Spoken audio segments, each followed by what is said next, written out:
This is a tough parsha to teach. Tough parsha to learn. We're talking about things we haven't seen for maybe 16 or 17 centuries. It's tough stuff. Hard for most people in today's day and age to wrap their head around. So let me just give you a quick 3-minute backgrounder, just a little preface, and then we'll go into today's verses. Today we're going to look at verses 12 and 13 of chapter 13 of the third book of the Torah. Parshas Tazria. This is kind of mid-Sheni, middle of the second reading. All right. Parshas Tazria's primary focus, it opens with childbirth, but its primary focus is a paranormal skin condition, or dermal lesion, which is called Tzaraat. Now, Tzaraat is not only a skin condition. Tzaraat also can apply to garments. Not only that, Tzaraat can apply to homes as well. So it could be a real estate issue, it could be a tailoring issue, or it could be something which is connected to the derma, the skin of a person. And even when we talk about the dermal or superficial lesions on a person, there are at least 3 different forms of tzaraat that could afflict a person, which do not always have the same appearance, do not always have the same phenomena, do not always unfold in the same way. The most, how should I say this? Popular is not a good word. The most common, the most widely known form of tzaraat is a whitening of the skin. But it is not the only form of tzaraat. It is not the only sign of tzaraat. According to Rambam, even baldness, sudden baldness, with the appearance of some strange hair, also constitutes tzaraat, with no whiteness whatsoever. White is not the only color in the tzaraat possibilities. There are multiple possibilities. Having said this, the most commonly known symptom of tzaraat is a whitening of the skin, an abnormal whitening of the skin. And before we continue, let me just also point out that this abnormal whitening of the skin, although it's often translated or mistranslated as leprosy, has nothing to do with contagion. Nothing whatsoever. If you put it under a microscope, I don't know that the skin would look different. I don't know that the subatomic structure changes. The cellular structure doesn't change. This is something that's in the nature of the miraculous and is only for appearance's sake. You look at it and it appears to be a certain way. There appears to be depth, and just as that depth is not actual, it's only for appearance's sake, and this is not something which is miraculous. You look at the sun on a cloudy day, when the sun is kind of, look through the clouds and you could see like this, what we call the silver lining, that looks like there's a depth in the cloud, but there may not be. It's not indicative of an actual depth. It's just what for the appearance of the eye. If you're a gifted artist and you use gray paints and white paint, you can actually create an appearance of depth as well. In today's day and age, this is known as virtual reality. Well, virtual reality has a whole different idea of electronic reality connected to it. But there are many optical illusions. And optical illusions make things appear to be deep or wide, but they really aren't. This is like an optical illusion, except it's not an illusion. You're actually seeing it. But it's miraculous. It's not tangible. You can't touch it. You can't feel it. You can't prevent it, really, unless you do tshuva. And that is kind of what brings us to today's subject, today's psukim. So one more little detail. When this abnormal whitening appears, and there are 4 different possibilities in the abnormal whitening, 4 different shades, from eggshell white all the way till snow white. And the truth is, if you go to the local paint store, they give you many, many more than 4 shades of white. I can't tell the difference between them, but they have like 99 shades of white, actually. The point would be any shade of white, as long as it's from the gamut, from that range of eggshell white all the way to snow white, that if it appears suddenly, you've got to see the Kohen. The Kohen hopefully will have had training. If he doesn't, somebody else will have training, and the Kohen will be advised by an expert, who's usually a big Talmud Chacham with a lot of specific training in this area, to say, that looks like it's the real deal. That seems to be tzaraat. And then a period of quarantine sets in. And then we have to see him after a week or after 2 weeks. And then we have to kind of see, did this change? What makes the tzaraat really pernicious or lasting or piercing, what means it's not just musgar, it's not just quarantined, but it's actually deemed to be ritually impure, is a number of things, amongst them the spreading of the lesion.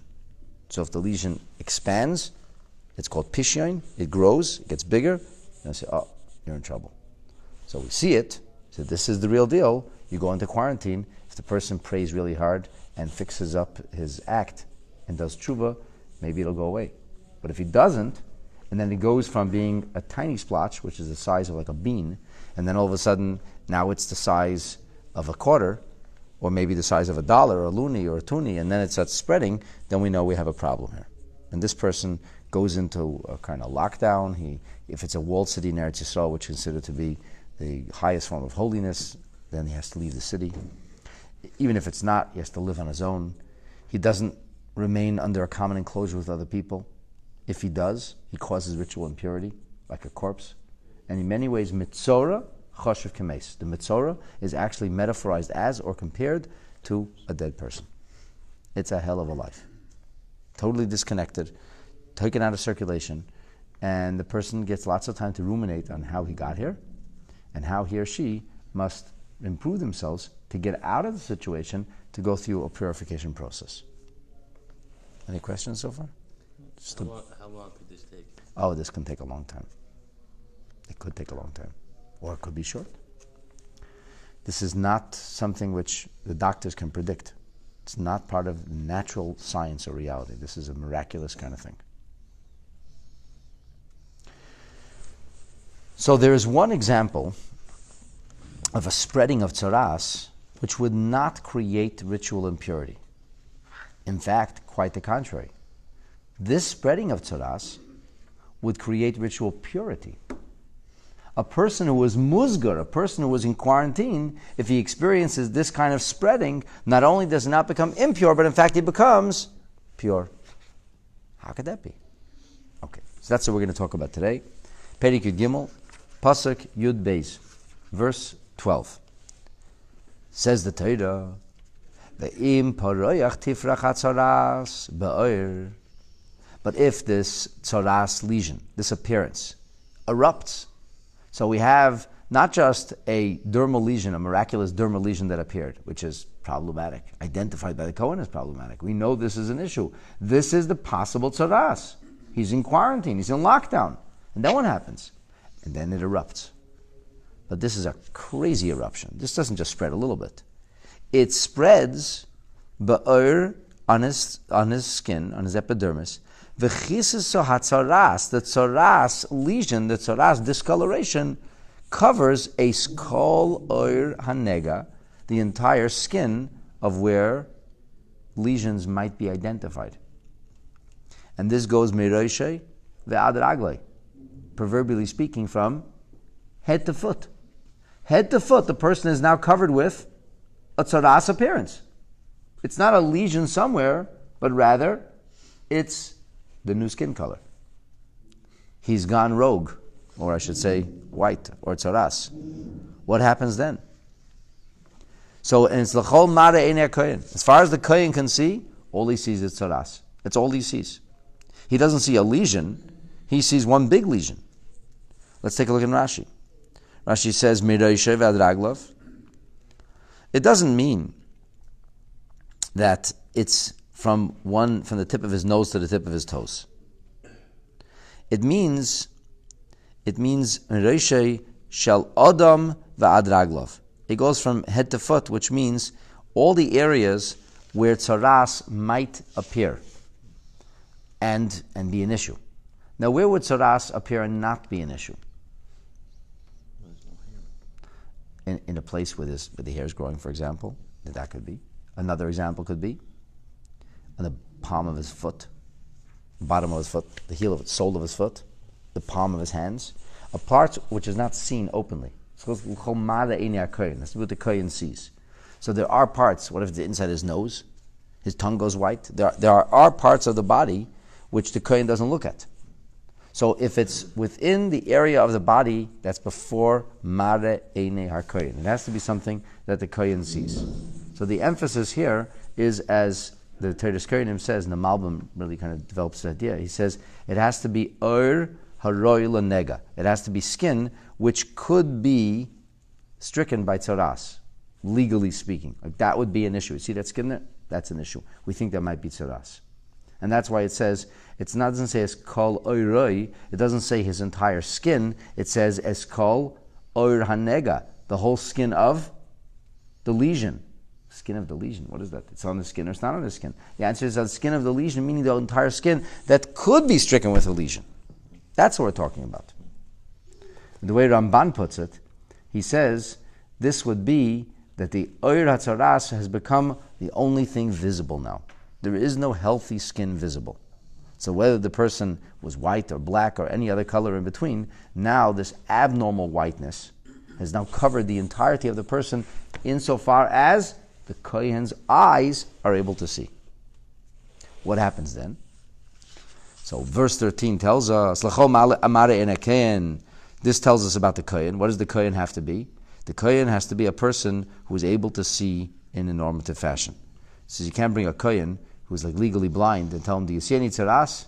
He looks, I don't see a tzaras. Okay, you're good, man. No, the Kohen didn't see. That has to be a Kohen who sees. Huh? Even under your clothes. This is like a medical examination. No fun. Dignity out the window. This is literally like a medical examination that you come in and yes, your clothes got to come off. So the Rashi says, Prat l'choyen shechoshach ma'orei. This would exclude a kohen whose eyesight has become weakened. And there are those opinions that even somebody who wears eyeglasses would not be able to do this because you already have compromised eyesight. Certainly somebody has cataracts, it doesn't see things clearly anymore, and that happens a lot of times to people, would not be able to perform this service. You have to be able to see. Does it have to be 100% covered, not 95% covered? Yeah, this has to be 100%. 100%. Only when when there's no healthy flesh available, no healthy skin available or visible. So what happens in that kind of case? The Torah continues now in verse 13. It says, "V'ra hakohen," the kohen sees, a kohen who can see. V'hinei, behold, chisisa hatzaras es kol b'sarei. The tzaras, this eruption, has covered his entire skin. What do you do then? What do you do then? What's the issue over here? The issue is, how are you going to see if the tzaras expands? There's nowhere to expand to. All the available canvas is taken. Instead, there's no room for expansion here. It's everywhere. So does it mean the person is tamei forever? Incidentally, in certain cases it could be. But the Torah says, in this situation where there was tzaras, and it spread, oh boy did it spread. It erupted. It spread everywhere. All we see now is the new color, the new tzaras, everywhere. So the Torah says, V'tiher es hanoga. At this point, the Kohen declares the lesion to be pure. Why? Kulay hafach lavan. It's become entirely white. Tahirhu. That's it. Pure. 100% pure. Entirely white. No coloration left. Then in that case he's pure. No pigment left, then he's pure. That's what the Torah says. Now the question is what this means. Now we understand it. Good. So, lucky for us, we got some commentary here. And the commentary from our Rebbe is based on a comment of the Tzaraat Kohanim. Tzaraat Kohanim is the Medrash Halacha that follows the third book of the Torah, known as the Sifra. But the Tzaraat Kohanim here makes a statement, and the surprising thing is that Rashi doesn't quote the Tzaraat Kohanim here. Even though the Tzaraat Kohanim is based on a seeming discrepancy in the actual verse. The verbiage of the scripture seems to require elucidation. The Tzaraat Kohanim provides us with the explanation, and Rashi, whose self-imposed mandate is to explain things in the scripture when they don't seem right, he goes mum. He doesn't say a word about this. This idea is explained by Rashi elsewhere, but not here in this pasuk. And that will become the premise of our question. Why did Rashi not comment here when seemingly was call or cause for comment? Especially because our sages did comment.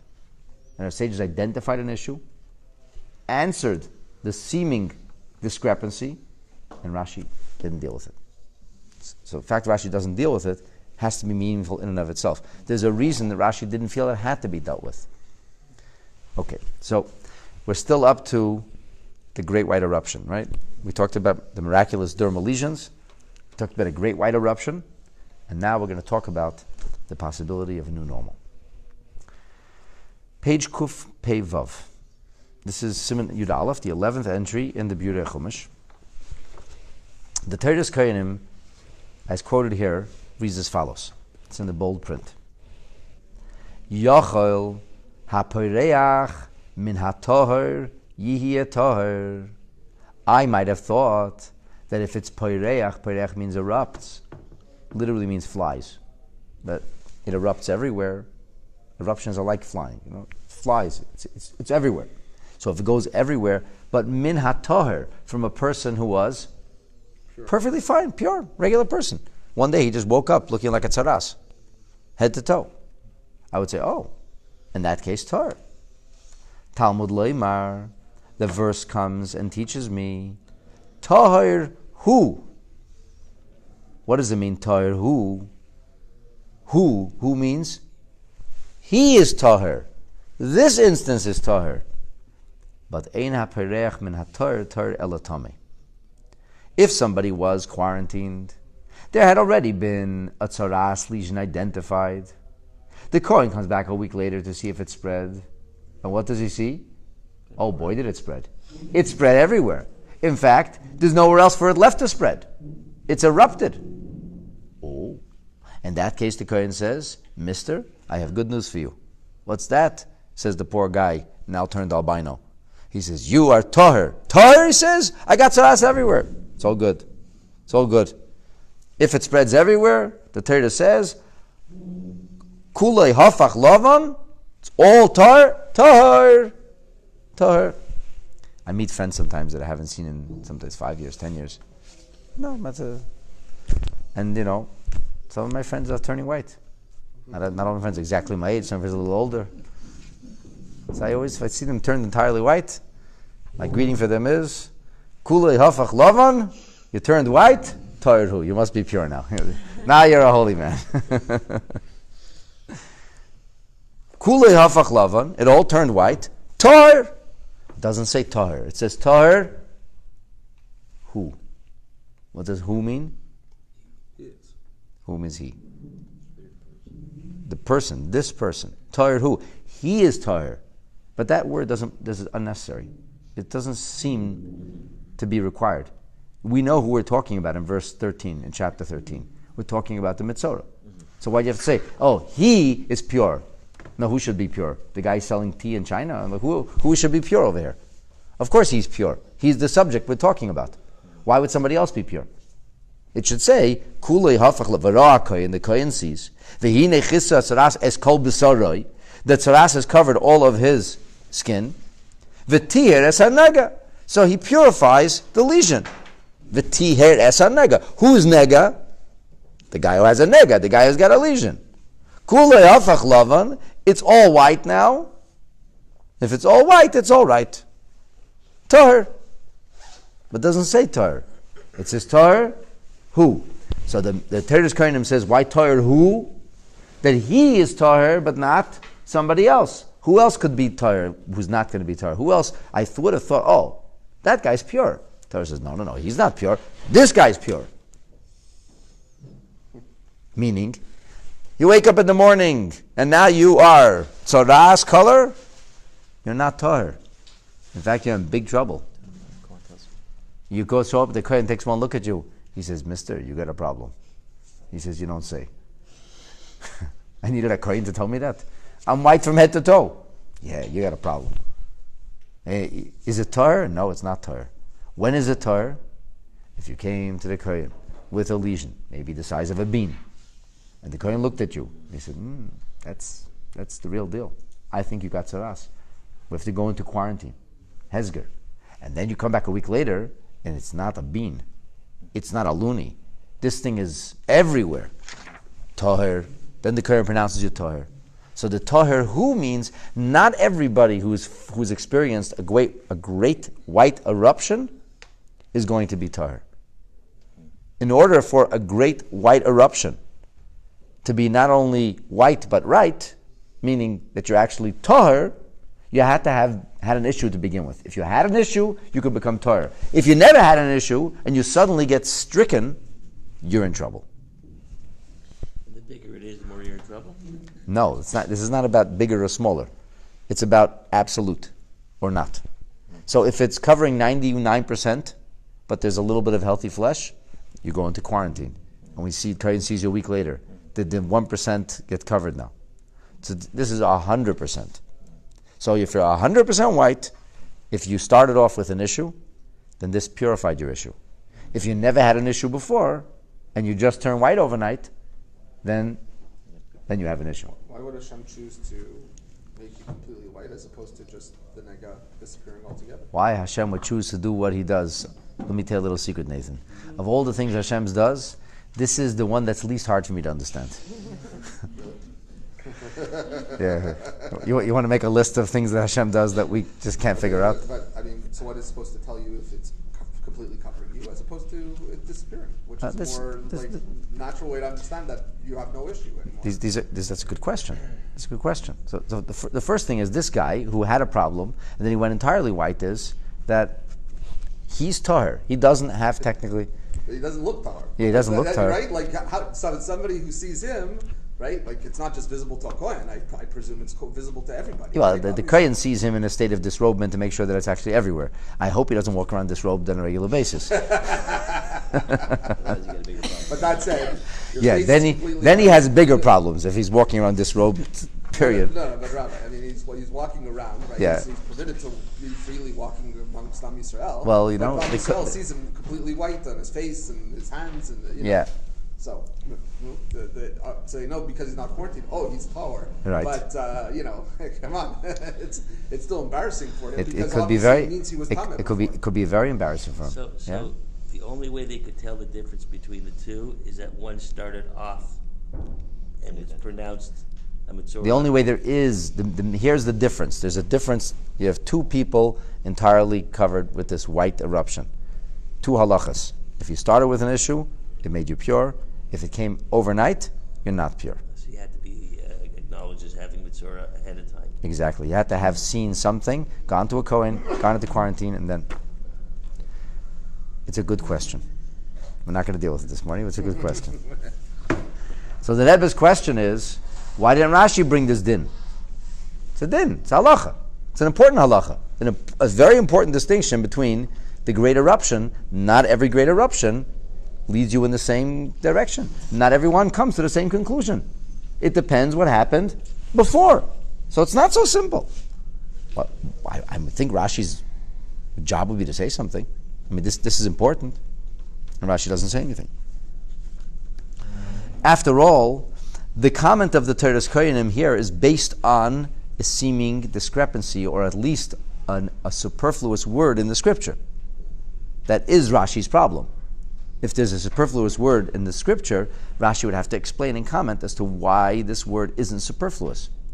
So some of the comments on the Torah's Kohanim are not based on issues that would be an issue or problem for Rashi. But this one is.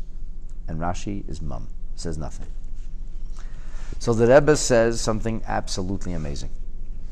The Rebbe's solution to this seeming missing Rashi, Rashi has gone AWOL on us and doesn't comment when he should have commented.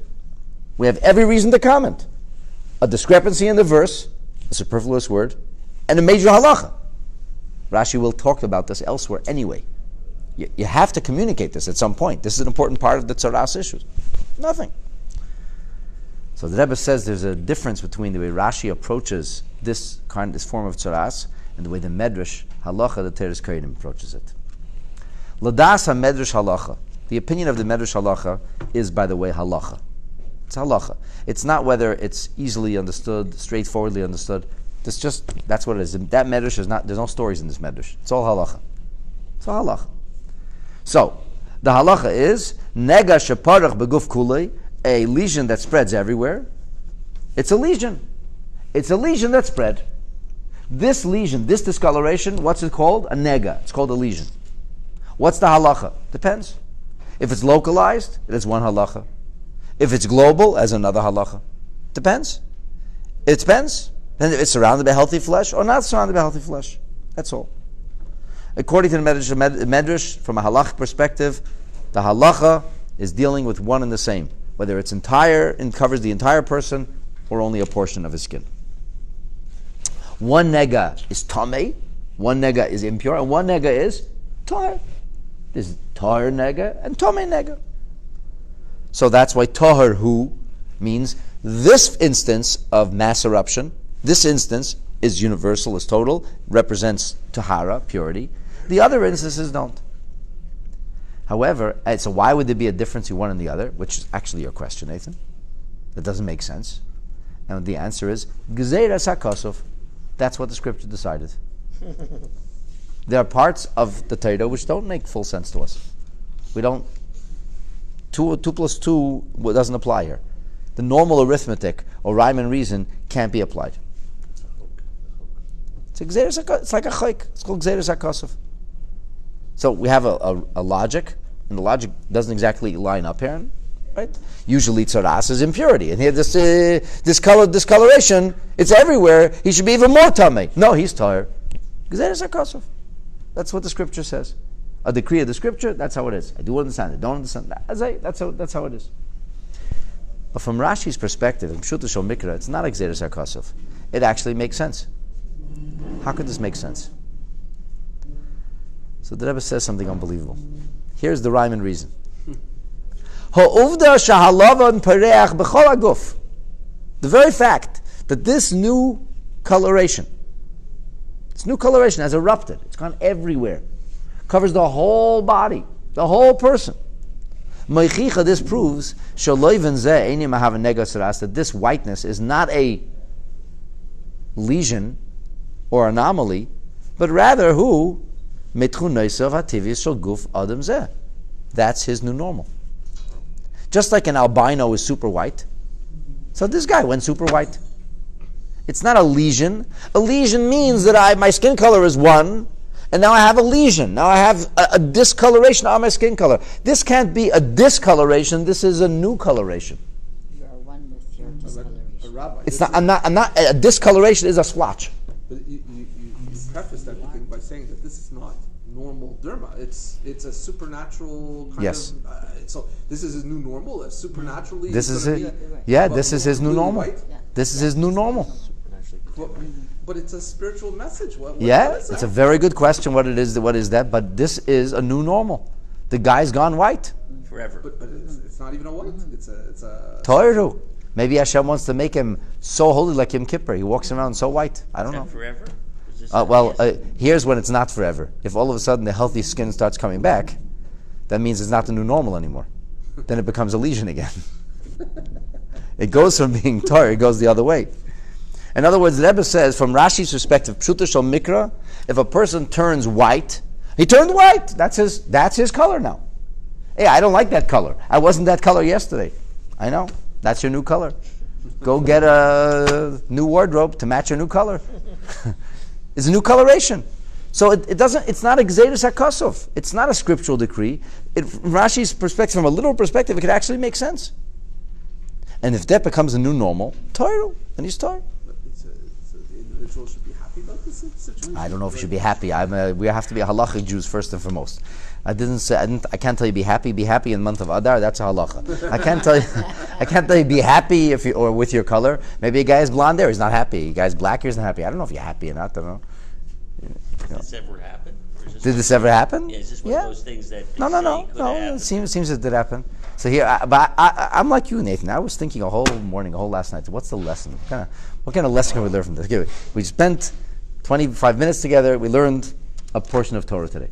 Okay, first of all, we learn Torah. That's cool. That's good. Okay, learn Torah. That's already good. Usually, we get some kind of lesson over here. I said there's a hard parsha to teach. Okay, it's a hard parsha to study. It's very hard to draw out lessons, especially from little details. So this is what came to mind, and I don't know if this has anything to do with this, but I'm going to share it with you because it's a Torah lesson anyway. So the Frierdiker Rebbe relates a story that he was once in a Russian town called Kremenchuk. Okay, it's a story, and he came to a shul, and it was towards evening, towards dusk. And the shul was very dimly lit, was poorly lit. So he mentioned to somebody, it's very dim in here. It's not well lit. And the fellow said to him, yeah, but you get used to it quick. We're used to this. This is normal. And the Frierdiker Rebbe said, the lesson he learned from this was that sometimes when you're in the dark, you get used to it, you don't even know you're in the dark anymore. He said, that's the real golus. When the gullus, the new normal, it's okay. That's how it is. We get used to the new normal. And if there's a lesson, maybe it's don't make this the new normal. Do you know that just yesterday, the foreign minister of Germany, I think, unless I'm mixing news, I can't even mix up which news comes from where anymore. He said yesterday, Israel should get used to rockets falling on the head. This is normal. This is normal. Can you imagine Canadian citizens have rockets falling on their head? Would it be normal? It's normal for Jews. For Jews, it's normal. So Rahman al-Hassan, then you know you're really in Golus. When people say to you, you have rockets falling on your head, and you have half a minute in the middle of the night to save your life, and this is the way you have to live your life. When people say to you that's normal, for anybody who thought this is Mashiach, now you can be absolutely certain. We are nowhere near the Mashiach, my dear friends. This is a big Golus. We're in a terrible Golus if the world thinks that's normal. And the point is, like you're saying, this is normal. Really, it's not normal. Really, it's not. And sometimes we get used to new normals. Sometimes, yeah, it's okay. It's a new normal. Really and truly, though, we should never get used to these things. It shouldn't be a new normal. And things should be a real normal. The normal that we hope for. So the normal of Golus is not normal, even if you get used to it.